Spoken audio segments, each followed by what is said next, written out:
पंजाब के दिल लाहौर में वाक़े मकबरा जहांगीर उन चंद अजीम तारीखी आसार और नवादरात में से एक है जिन्हें ये शहर दिलावेज अपने दामन में समेटे हुए है। लाहौर शहर से चंद किलोमीटर के मुसाफत पर वाक़े शाहदरा के इलाके में अजमत रफ्ता और मुगलिया जाहो जलाल की कहानी सुनाता यह मकबरा अजीम मुगल बादशाह जहांगीर की आखिरी आराम गाह है, जिसे मुगलिया फन तामीर का एक बेमिसल शाहकार कहा जा सकता है। शहनशाह जहांगीर का असल नाम नूरुद्दीन मोहम्मद सलीम था, जो 1569 में अकबर आजम के यहाँ रानी मरियम जमानी के वतन से पैदा हुआ। जहांगीर का जो असल नाम था वो था सलीम, और फिर उसको शेखू बाबा कहते थे, वो शेख के वजह से शेख सलीम चिश्ती के नाम। जहांगीर उसका जो है वो पॉलिटिकल टाइटल है। He was a poet. He learned different languages like Persian, Hindi to some extent, yes. Turkish language was his mother tongue. Jahangir मुगलिया बादशाहत का चौथा सतून था, जिसने 1605 में इनान इख्तिदार संभाला और 1627 में अपनी वफात तक तख्त नशीन रहा। जहांगीर फारसी जुबान का लफ्ज है जिसके मानी है फातेह आलम। 1594 में शहनशाह अकबर ने जहांगीर को लश्कर की कमान सौंप कर ओरछा के महाज पर भेजा ताकि बंदेला के बागी हुक्मरान वीर सिंह देव की बगावत को कुचलकर शहर पर मुगलिया तसल्लुत का परचम लहराया जा सके।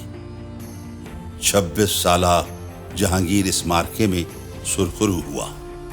उसने बागियों को शिकस्त दी और शहर को मुगलिया सल्तनत के ज़ेरे नगी करते हुए ओरछा में अपनी फतह की यादगार के तौर पर जहांगीर महल की तामीर का हुक्म दिया, ताकि ये इमारत रहती दुनिया तक बागियों के अंजाम और मुगलिया ताकत की दास्तान सुनाती रहे।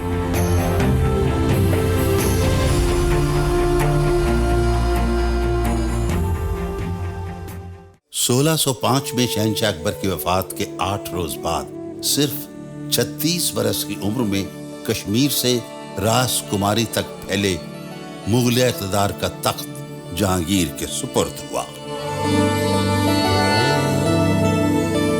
जहांगीर इल्म व अदब और फ़नून लतीफ़ा से मोहब्बत करने वाला जिंदा दिल हुक्मरान था। इसने जो डेवलप खुद किया है वो है एक तो art of painting, science of zoology and science of botany was promoted. Mughal तहजीब के फ़रोग़ में इसका बहुत अहम किरदार है। अपने 22 साला दौरे बादशाहत में जहांगीर ने मुतअद्दिद काबिल रश्क इस्लाहात की और कई बड़े और तामीरी मंसूबों को अमली जामा पहनाया। जहांगीर ने सल्तनत भर में मुफ्त इलाज के लिए मतब बनवाए, कुएं तामीर करवाए और मजलूमों के लिए निज़ाम इंसाफ को बेहतर किया। उसने अपने महल के साथ एक जंजीर बंधवाई जिसे जंजीर अदल कहा जाता था। इस जंजीर को हिलाने से झनकार जहांगीर के महल में भी सुनाई देती थी, जिस पर वो फौरी मुतवज्जो होकर साहिल की दाद रसी करता। कसरत शराब नोशी ने जहांगीर की सेहत को शदीद जुबू हाली से दोचार किया। ये 14 प्याले रोज पीता था शराब के। ये 3 लीटर से ज्यादा बनती है। कहता है कि 8 मैं दिन में पीता था और 6 रात में पीता। ताहम अंदरूनी बगावत के नतीजे में सिप्पा सालार महाबत खान के हाथों कैद के बाद जहांगीर की सेहत मजीद मसाइल से दोचार हो गई। दमा का मर्ज था और ये साफ आबो हवा के खातिर ये फिर अक्सर कश्मीर जाता था। जब कोई दवा और हीला काम ना आया तो जहांगीर ने अफगानिस्तान और कश्मीर की सेहत का इरादा किया कि शायद ये पुरफजा मकामात उसकी तेजी से गिरती हुई सेहत की राह में बंद बांध सके। ताहम ये तदबीर भी कारगर साबित न हुई। कश्मीर से लाहौर वापसी के सफर में भिंबर के मकाम पर जहांगीर की सेहत बिल्कुल ही जवाब दे गई और वो जिंदगी की बाजी हार गया।